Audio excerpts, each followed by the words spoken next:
Did you know that the UK has a brand new radio station? But not only that, it's the first and only mixed format Christian radio station.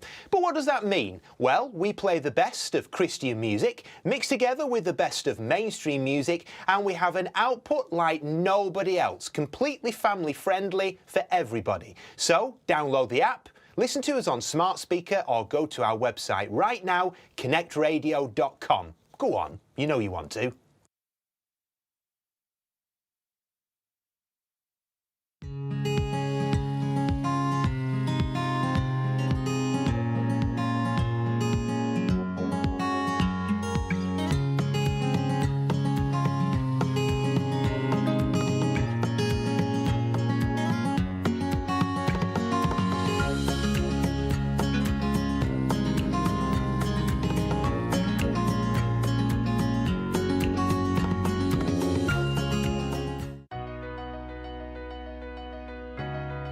Join Methodist evangelicals together, a renewal movement which is Bible-based and prayer-focused.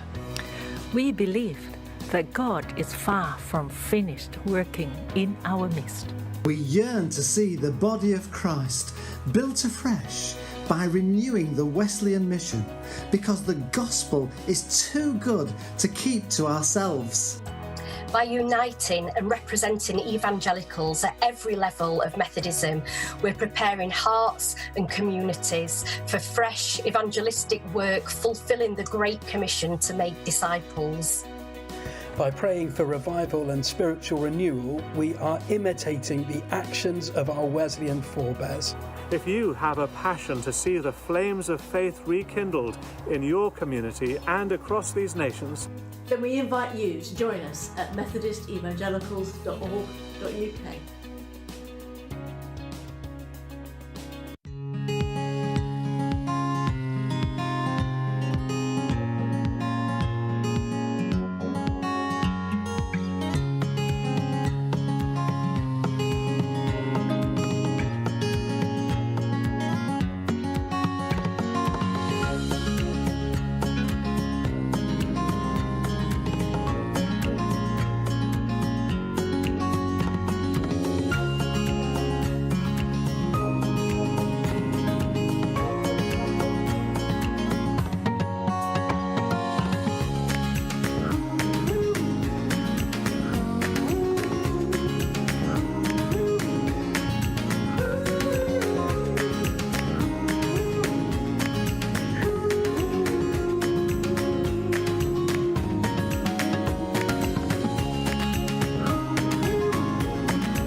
Life can be difficult when we stand alone, but there is power in togetherness. By standing together with local partners and people in some of the world's most marginalized communities, you are sending a powerful message that communities are not alone in their struggle against poverty and injustice. Change begins when we all work together. Start your regular gift and help change lives today.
Over the last year, a lot has changed.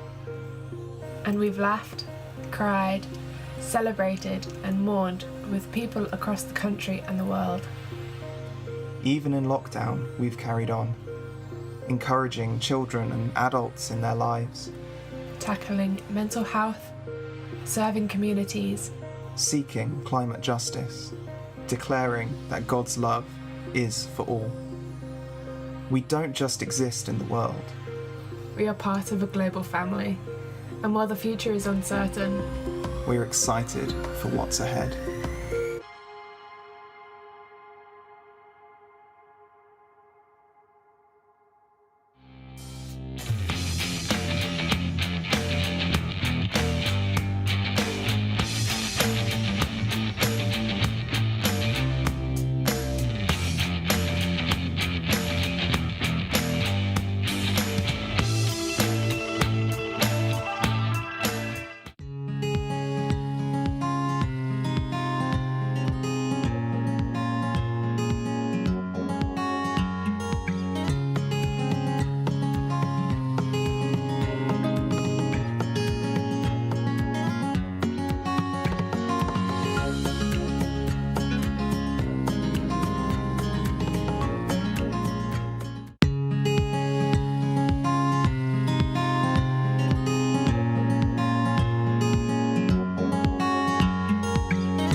Welcome everyone to Take Good Care. We're going to have a chat about how this past year has been for our well-being, and look at different ways that we look after our mental health and how you can look after your mental health. We are not professionals. This is all from our own experience, what helps us. But these are things that have helped us and they might help you. I'm Verity. I'm one of the Methodist youth reps for council, and this is Gail. Hi everyone, I'm Gail. I work with the Children, Youth and Family team of the Methodist Church, and it's really good to be working on this together. Thanks for, it's great to do this with you, Verity. So we wanted to start off by thinking a little bit, I suppose, about where we find ourselves, because it's been such an extraordinary year or so, and it's perhaps not surprising that the events of the past year have had a really significant impact on our mental health. And in particular, it's worth just knowing that young people particularly have encountered new challenges. And if we bear in mind that in usual times, 50% of all mental health problems start by the age of 14, I'm sure that that will have been exacerbated by the fact that we've lived through a pandemic, and that's likely to have had a really significant impact on young people. I'm also aware that 75% of young people who have mental health problems don't get the help or the support that they need, and that through the course of living through COVID in this last year will no doubt mean that other age groups also will have encountered similar problems. And it's also a fact that often people believe that mental health issues are attention-seeking behaviours, and particularly when we see them in young people. We're thinking in this session about all of us, but some of those things are really worth drawing our attention to. And actually, that's just not the case, that young people have a lot going on, particularly at the early stages of their lives through into adolescence, when you're trying to figure out a bit about your identity and you're trying to sort of make your way in the world. And actually, we need to try and not be too dismissive and assume that it's attention seeking, because often it's a very natural part of growing up and finding out about who we are as human beings. Because everyone has different ways of expressing how they're feeling, whether or not that's kind of acting out or keeping everything bottled up inside us. So we just need to be aware that how a young person might be behaving, or how maybe a friend or somebody that we know at work is behaving, might be actually their way of telling us that they need some help. So we can't be dismissive of it. And we really need to try and find ways to listen well to what's going on and to work out perhaps how we can support them. So that applies more broadly to us as adults as well. And in this workshop, Verity and I are going to explore perhaps what are some of the straightforward ways that we can take care of our mental health, have a better sense of well-being, and what are the things that we can be doing at that very early stage to look after ourselves well. Verity, I know that this past year has been very different for both of us, and it would be perhaps worth just sharing a little bit about what our experiences have been. So could you tell us a little bit more perhaps about what has your year been like, basically? So in Easter last year, when we locked down, I was just starting my last term of my first year of university. So rather than going back, spending the summer with my new uni friends, having my first year exams, all that got cancelled, and I spent the summer at my parents' house, and my exams were cancelled. So the uni work that I'd spent a year doing felt a bit pointless. And then rather than getting my exciting second year when it finally counted towards my degree, and I would be doing all these lectures with new people that I could meet and make new friends and go out and do all these wonderful things that you think you're going to do while you're at uni, it wasn't what I expected. I, got not stuck, but kind of stuck in a house staring at a screen for sort of days on end, because everything was online. And that was really tough, because I was dealing with the fact that I'd expected so much, and I thought it was going to be this great time. I was going to have, the time of my life at university. And whilst dealing with the fact that we were in a pandemic and I couldn't see my friends and I couldn't see my family, I also had to deal with the fact that my expectations of how, my late teens and early 20s were going to be had just been completely shot out of the water.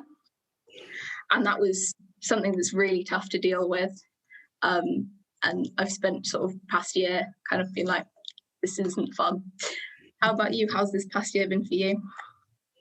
So I've moved from having a job where I was often out and about meeting people. That was one of the real joys of the work that I do, that we often get to go out and meet people in Methodist churches, to spend time with colleagues, to meet people face to face. So all of that disappeared and shifted to being a much more desk-based role, and all of our sort of working life for lots of us has become purely screen-based, and so that was a really big shift, actually, to try and get to grips with, to suddenly kind of not be in an office environment, to be at a desk, and also to be at home with my husband and my youngest son as well, and for all of us to be spending lots more time together, and to try and just work out what does that look like for all of us when we're all needing to use Wi-Fi and all needing to kind of factor in the different ways we work and live, so that we could kind of live well with each other. And there've been lots of benefits to that. I think it's really been good for our relationships. I think it's just meant, though, that we've just had to find new ways of doing things, and there's something about the fact that you're really used to how you kind of make your life happen and make your life work, to suddenly being shifted into this whole other sort of dimension in a way, and thinking, okay, how am I going to live and work now, bearing in mind that a lot of my freedom has gone, and I'm having to sort of navigate my way through issues on my laptop and technology, and I can't just go and ask an IT colleague to come and sort of sort that out for me, that there are whole other ways of doing things. How have you found that your mental health has been during this time? I think it's been really up and down. There have been points where I've been like, I'm fine, I'm great, I'm doing fine, I'm doing maths in my room and I'm loving it. And then there's been times where I've been meant to be revising for my exams, and I've sort of sat in my room looking at Netflix, and kind of sat like, this isn't really okay. So it's been really up and down. But I think that's kind of to be expected. I think I wasn't shocked that it's been up and down. but it's not been all bad. And I think that's something that's really nice to focus on. How's your mental health been? Yeah, I agree with you. It has been really up and down. And I think part of the last year has been about that sense of the roller coaster, I suppose, in terms of mental health, and kind of out of nowhere, kind of it just feels maybe slightly hopeless, and things feel a bit gloomy, and it's difficult to perhaps find motivation. And at other times thinking, no, actually, you're able to you're still able to make a difference, and to do some good things. I think I've just been. I think that's the uncertainty of it all has definitely impacted me, and I think I've just been really alert to the fact that I have to be really kind to myself in the midst of this. What have you found that the challenges are? I've really struggled with motivation when I was meant to be revising for my sort of the first uni exams that would count towards my degree. I just couldn't get into the groove of it. And part of it was because I was just sitting in my room all day, and that was sort of all that I could do because it was in December when stuff had locked down more again. But the other thing has been loneliness, in the sense of like over summer when stuff started opening up more again and people were going to see all their friends. And I don't really have many friends that live in my local area. Most of my friends live sort of all across the country, which is really nice when I can sort of travel and go and see different places to go and see my friends. But when you're not allowed to travel and you can only sort of go and sit in a park with friends, and I was sort of scrolling through my social media looking at, so-and-so has gone to see what's his face because they live next door. And I was just sort of sat there like, I can't see any of my friends. It was really difficult. And I still find that difficult because it's still the case. I've got friends that I haven't seen in like 2 years. But I think taking a break from social media and not scrolling through looking at what his face is doing has been really helpful. What have been your main challenges been? I think I became aware of how much the news was affecting me, and often when I was watching the news and hearing about how the NHS was being affected, when we were in those times when the COVID numbers were really rising, and there was a real sense of being in a really difficult time. I realised that actually I needed to minimise how much news I was watching, that it wasn't that wasn't good for me. So I kind of, a daily dose of news became the thing that I really needed to focus on. I think just that challenge again of sort of being able to be motivated, and being really, I think, just kind of just that challenge actually of the whole of life being within the walls of my home, and there not being kind of buffer time is how I describe it. So if maybe there have been some challenges at home, that sometimes a journey to work can mean that you can kind of leave some of that stuff behind, and vice versa if stuff is challenging at work.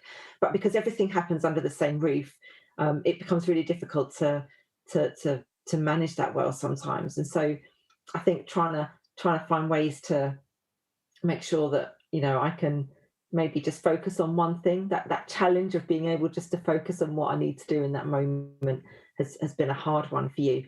What for me, I would say, what have you found perhaps helpful to you though in this time?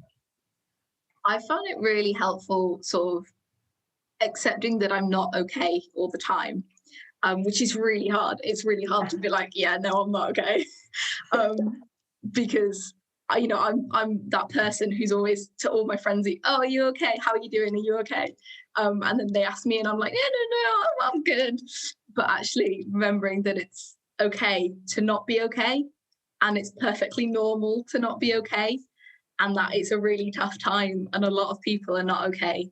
And taking time out for yourself because you're not okay isn't a bad thing. You're not, because you've got to look after yourself, because otherwise you're not going to, get A stars on all your exams or win the competition. I don't know. But actually accepting that I'm not okay has been really helpful. and sometimes accepting that I am okay and I'm having a good time. You know, because sometimes you can feel guilty if other people are struggling and you're okay. But that kind of accepting that where you're at and that where you're at is valid has been really helpful. How about you? What have you found helpful? Yeah, I agree with you completely. I think having a down day and just recognizing you know, feeling a bit low today, and maybe telling a couple of people, and then maybe, you know, that means I just take a little bit more care of myself, because, you know, I sort of can slow down a bit perhaps, and just really kind of making the most of the things which I know bring me joy, and so particularly perhaps when I pray at the beginning of the day, that I'm just saying, God, you know, I'm not feeling at my best today. Just really, please be with me. Please remind me that you're with me, and to be mindful of that. And for me, actually, on those occasions, it's really helped to know that God is just beside me, and in terms of kind of my faith and my sense of who God is, that I just know that God really cares when I'm in that place, and I think just having that sense of God as my refuge has helped me actually quite a lot. And I'm not kind of saying that solves everything in a way, but actually it just gives you some reassurance, I suppose, that God has me, and things will be okay.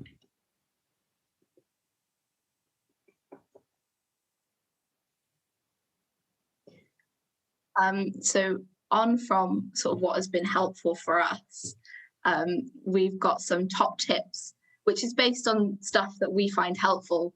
And again, it's not a perfect solution, because nothing is.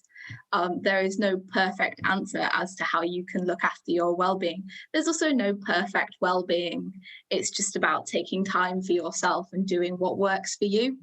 But these are some things that get thrown all around a lot, but are also things that we've found have helped for us. So to start off with, trying to get into a routine. No, this doesn't have to be sort of every day. You wake up at 8, you get dressed at 8:15, you have your breakfast at 8:30. You know, not every second of your day has to be planned out for it to be a routine, but sometimes just waking up at the same time every day and having your meals at a similar time and going to bed at the same time can be really helpful in creating a sense of normality, which I think, especially in this time where everything we can really say is not normal, having that sense of this is what I do every day, or even, you know, every Tuesday you go for a run, having that sense of this is my normal in my world can be really helpful. Yeah, I found that really important, and I think especially to have a difference between my week and my weekend, and to, you know, have a certain rhythm of life during the course of sort of Monday to Friday, but actually at the weekend to know that downtime is really different. So a routine and rhythm of life is, yeah, really, really helpful. And finishing work, because when you work at home, it can be really hard to, you know, when you work in an office, or, you know, when you're going to uni every day, you have that end point, and actually making sure that you have that end point when you're at home as well. Yeah, it's good to shut the laptop down and walk away and know that you're done. So our second tip is to go outside and get some fresh air. Now, getting fresh air is really good for you in general. You know, it helps you concentrate, it gives you more energy. But again, that time away from what you're doing, I like to go for a walk into the centre of York. I go to the Minster and I go and sit by the river. My camera roll is essentially just pictures of the river at different times of the day. And even, you know, even if you don't have a huge park or something nearby, just going for that little walk and having that time where you can take a breath and have a bit of different scenery can be really helpful to take some time for yourself. Yeah, I've really enjoyed, me and my husband have gone out most days on a little local walk during our lunchtime, and to know that happens then breaks up the day and just makes kind of gives you a bit of a chance to chat and catch up, and just to have a change of scene, it really has made a huge difference for me. And it's also made me just rediscover some things and learn some new things about where I live as well, and noticing a path and thinking, oh, where does that go? And we've just decided to wander down it and see where it leads. I think it does really help a lot. So our third tip is spend some time away from screens. Now, technology has been wonderful in lockdown because it's meant that we can communicate with people. Some of the greatest parts of my lockdown have been doing a quiz with some friends online. But it's really important to acknowledge that staring at a screen all day isn't the best thing. You need to take some time away. And even if it's putting your phone down for 10 minutes, that those little breaks, it really helps with concentration as well. Because if you're just staring at the same thing, your mind will start to wander.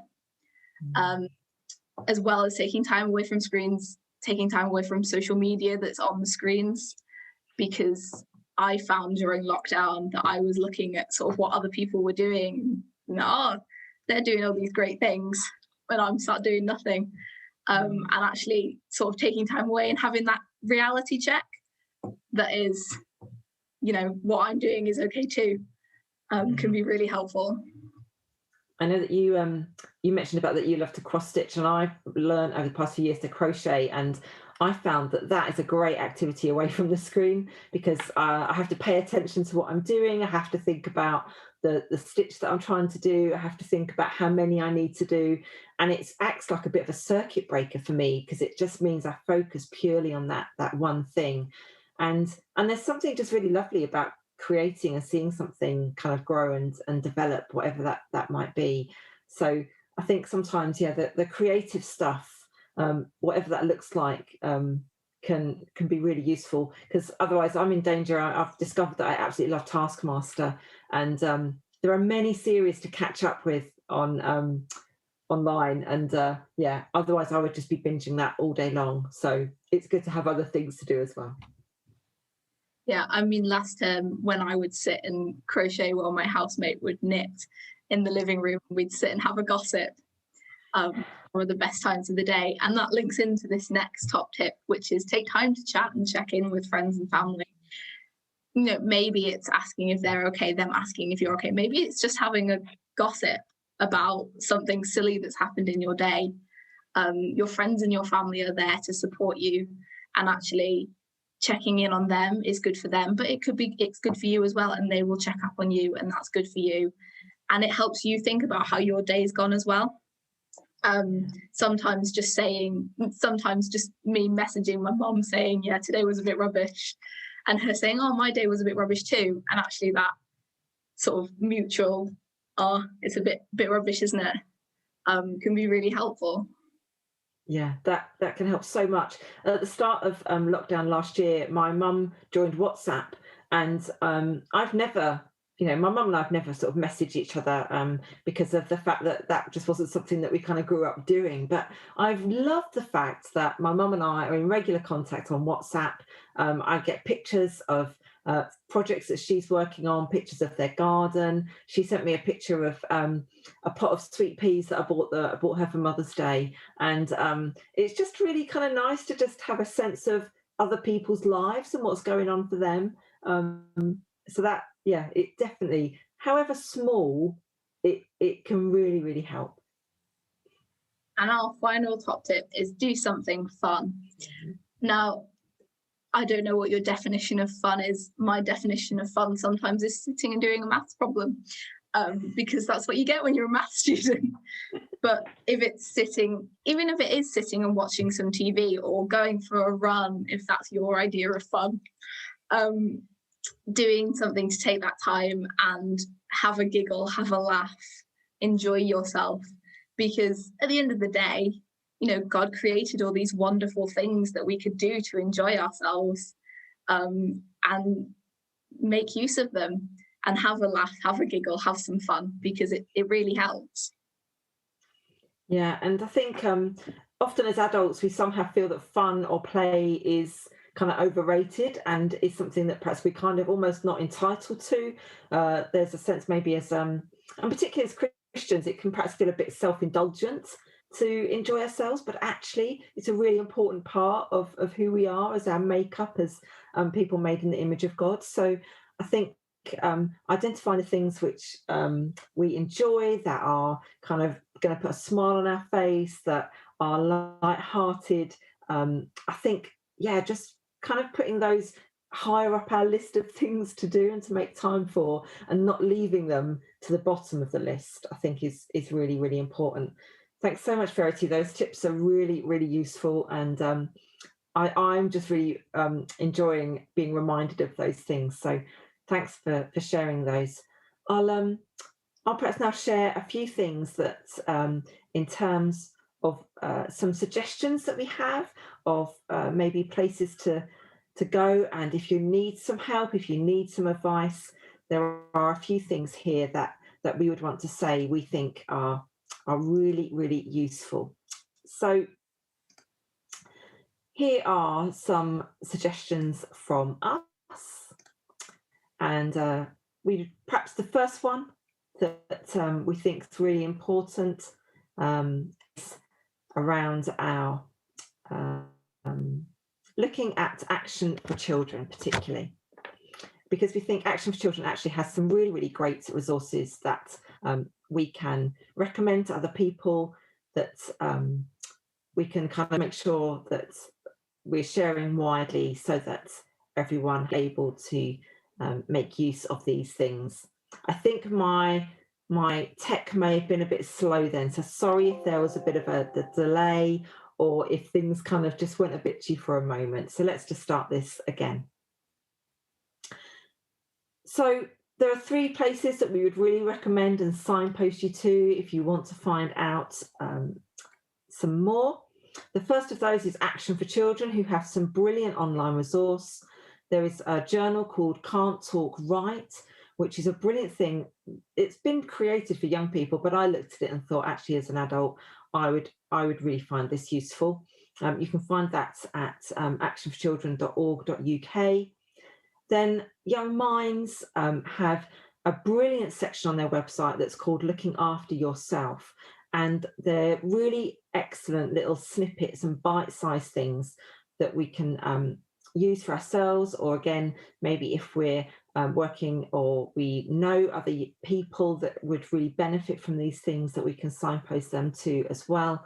These are all things that perhaps we can share in our churches and maybe put into our emails that are going out to people, just to mention to them. And finally, Mind do such brilliant work supporting everybody's mental health.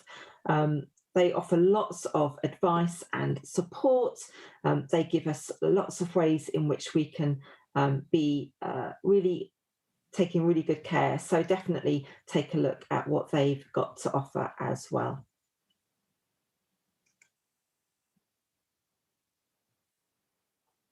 So we just want to say thanks for joining in this session with us as part of Festival at Home with Cliff College.